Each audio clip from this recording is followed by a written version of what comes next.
Hello everyone, स्वागत है आप सभी का। देखिए साथियों, आज है 31 जनवरी और साथियों देखिए 31 जनवरी का करंट अफेयर। पहला सवाल है हमारा, हाल ही में भारतीय समाचार पात्र दिवस कब मनाया गया है। साथियों, भारतीय समाचार पात्र दिवस ये 29 जनवरी को मनाया जाता है। आपको याद रखना है 29 जनवरी को। भारत में समाचार पत्रों की शुरुआत का सम्मान करने के लिए 29 जनवरी को भारतीय समाचार पत्र दिवस मनाया जाता है। इस दिवस का उद्देश्य समाचार पत्रों के बारे में जागरूकता बढ़ाना है। आगे देखिए साथियों, कुछ इम्पोर्टेंट दिवस देख लेते हैं। पहला है 1 जनवरी को DRDO का 66वां स्थापना दिवस मनाते हैं। 3 जनवरी को international mind body wellness day मनाते हैं। 4 जनवरी को विश्व ब्रेल दिवस मनाते हैं। 5 जनवरी को राष्ट्रीय पक्षी दिवस और 6 जनवरी को विश्व अनाथ युद्ध दिवस मनाते हैं। साथियों आगे देखिए, साथियों 7 जनवरी की बात करें तो महायान नववर्ष दिवस। 8 जनवरी को पृथ्वी घूर्णन दिवस। 9 जनवरी को प्रवासी भारतीय दिवस। 10 जनवरी को विश्व हिंदी दिवस। 11 जनवरी को राष्ट्रीय मानव तस्करी जागरूकता दिवस। 12 जनवरी को राष्ट्रीय युवा दिवस मनाते हैं। साथियों आपको याद रखना है 12 जनवरी को राष्ट्रीय युवा दिवस इम्पोर्टेंट है। 15 जनवरी को भारतीय सेना दिवस मनाते हैं। 16 जनवरी को राष्ट्रीय स्टार्टअप दिवस मनाते हैं। 19 जनवरी को कोकबरोक दिवस मनाते हैं। 20 जनवरी को पेंगुइन जागरूकता दिवस मनाते हैं। 23 जनवरी को पराक्रम दिवस और 24 जनवरी को साथियों राष्ट्रीय बालिका दिवस, अंतर्राष्ट्रीय शिक्षक दिवस ये दोनों मनाते हैं। आपको साथियों इसमें याद रखना है राष्ट्रीय स्टार्टअप दिवस ये 16 जनवरी को मनाया जाता है। आगे देखिए साथियों, हमारा अगला प्रश्न है, पहले इनको देख लेते हैं, 3 हो रही है। राष्ट्रीय मतदाता दिवस और राष्ट्रीय पर्यटन दिवस 25 जनवरी को और 26 जनवरी को अंतर्राष्ट्रीय सीमा शुल्क दिवस और अंतर्राष्ट्रीय स्वच्छ ऊर्जा दिवस। 27 जनवरी को अंतर्राष्ट्रीय स्मृति दिवस मनाते हैं। आपको इन सभी को भी याद रखना है। आगे देखिए साथियों, अगला प्रश्न है हमारा, हाल ही में दुनिया के सबसे अमीर व्यक्ति कौन बने हैं। साथियों दुनिया के सबसे अमीर व्यक्ति वो बने हैं बर्नार्डो अर्नोल्ट बने हैं। साथियों आपको याद रखना है। आगे देखिए साथियों, अगला सवाल है हमारा, हाल ही में रूफटॉप पैनल्स लगाने के लिए REC LTD कितने लाख करोड़ रुपए देगी। तो ये दोस्तों 1.20 लाख करोड़ रुपए देगी रूफटॉप पैनल्स लगाने के लिए। देखिए साथियों, महारत्न बिजली वित्त कंपनी REC लिमिटेड को महत्वाकांक्षी प्रधानमंत्री सूर्योदय योजना के लिए नोडल एजेंसी के रूप में नामित किया गया है। 22 जनवरी को प्रधानमंत्री नरेंद्र मोदी द्वारा घोषित इस पहल का लक्ष्य 1 करोड़ घरों में छत पर सौर पैनल स्थापित करना है। REC limited CMD Vivek Kumar Dewangan के नेतृत्व में इस बड़े उपक्रम के लिए 1,20,000 करोड़ रुपए तक का ऋण देने के लिए तैयार है। आगे देखिए साथियों, हमारा अगला सवाल है यहाँ पर, हाल ही में नीतीश कुमार ने कौन सी बार बिहार के मुख्यमंत्री के रूप में शपथ ली है। तो ये साथियों 9वीं बार बिहार के मुख्यमंत्री के रूप में शपथ लिए, 9 बार। नीतीश कुमार ने रविवार शाम 5 बजे 9वीं बार प्रधानमंत्री पद की शपथ ली थी। राज्यपाल राजेंद्र विश्वनाथ आर्लेकर ने उन्हें पद और गोपनीयता की शपथ दिलाई। भाजपा के प्रदेशाध्यक्ष सम्राट चौधरी और नेता प्रतिपक्ष रहे विजय सिन्हा को उप मुख्यमंत्री बनाया गया है। आगे देखिए साथियों, कुछ इम्पोर्टेंट फैक्ट्स बिहार के बारे में। देखिए साथियों, COP 28 में बिहार को नवीकरण प्रयासों के लिए अंतर्राष्ट्रीय सम्मान मिला है। बिहार के मुख्य सूचना अधिकारी के रूप में त्रिपुरारी शरण को नियुक्त किया गया है। बिहार सरकार ने मिशन दक्ष लॉन्च किया है। बिहार के मुख्यमंत्री ने रवि महाअभियान 2023 का शुभारंभ किया है। बिहार में शिक्षकों को टेस्ट के माध्यम से सरकारी कर्मचारी का दर्जा दिया गया है। बिहार के उद्योग विभाग ने बेंगलुरु में इन्वेस्टर्स समिट का आयोजन किया है। बिहार सरकार ने न्यायिक सेवाओं में EWS के लिए 10% आरक्षण की घोषणा की है। बिहार सरकार ने जाति सर्वेक्षण के आंकड़े जारी किए हैं।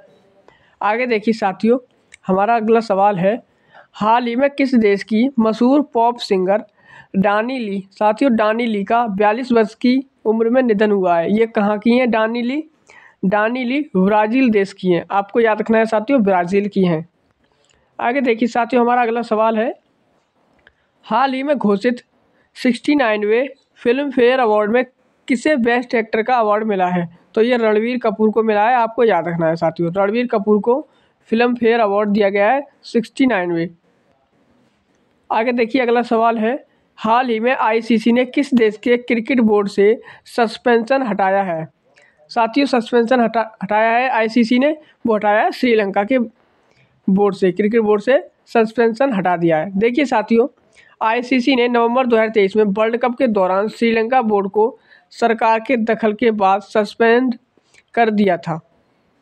तब वनडे वर्ल्ड कप में निशानाजनक प्रदर्शन के कारण वहां के खेल मंत्रालय ने 6 नवंबर को श्रीलंका क्रिकेट बोर्ड एसएलसी को बर्खास्त कर दिया था। साथियों आईसीसी ने एलएलसी को सस्पेंड करते हुए कहा था कि किसी भी आईसीसी मेंबर के काम में सरकार का हस्तक्षेप नहीं होना चाहिए, लेकिन पिछले कुछ दिनों में श्रीलंका बोर्ड खुलकर काम नहीं कर पाया।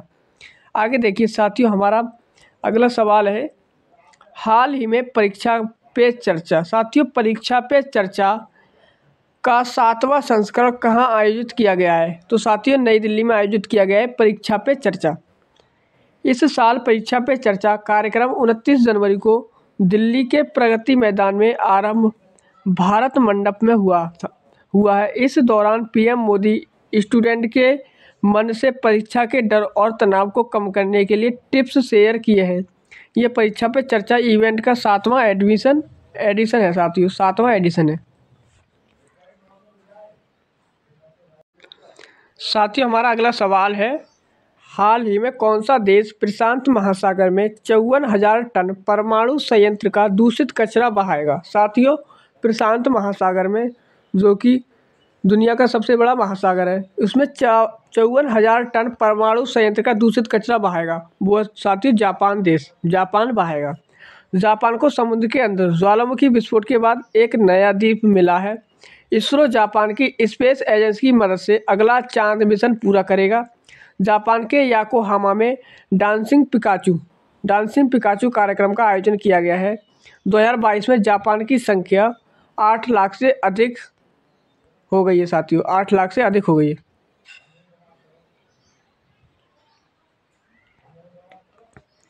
आठ लाख से अधिक घट गई है साथियों, यहाँ पर घट गई है।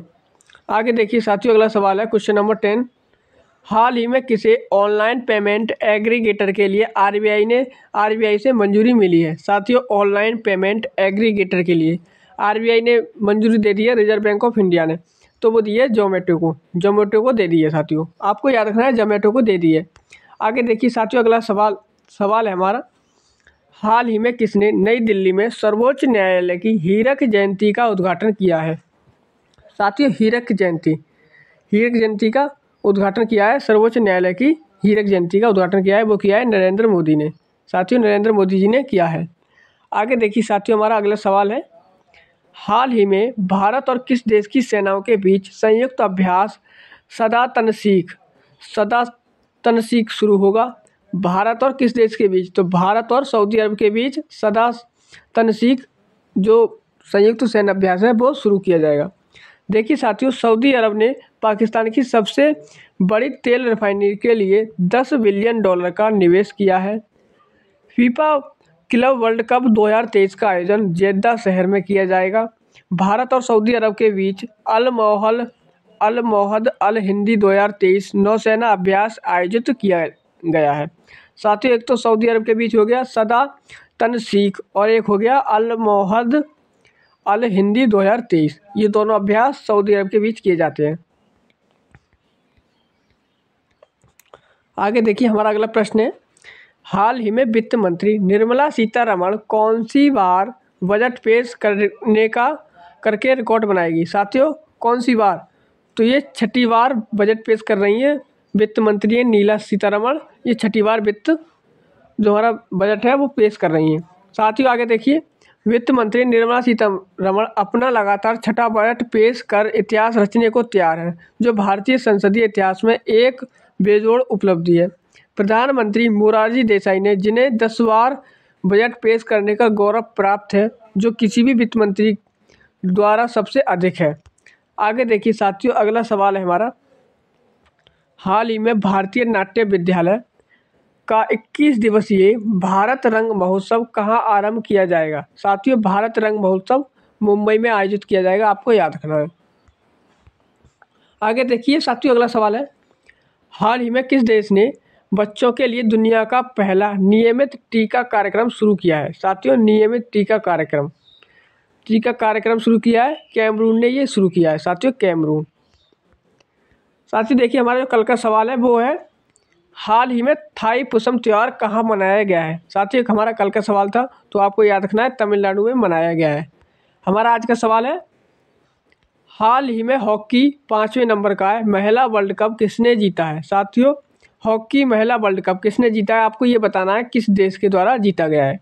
तो चलिए साथियों, इस क्लास को हम यहीं तक रखते हैं, मिलेंगे अगली क्लास में, तब तक के लिए जय हिंद, जय भारत।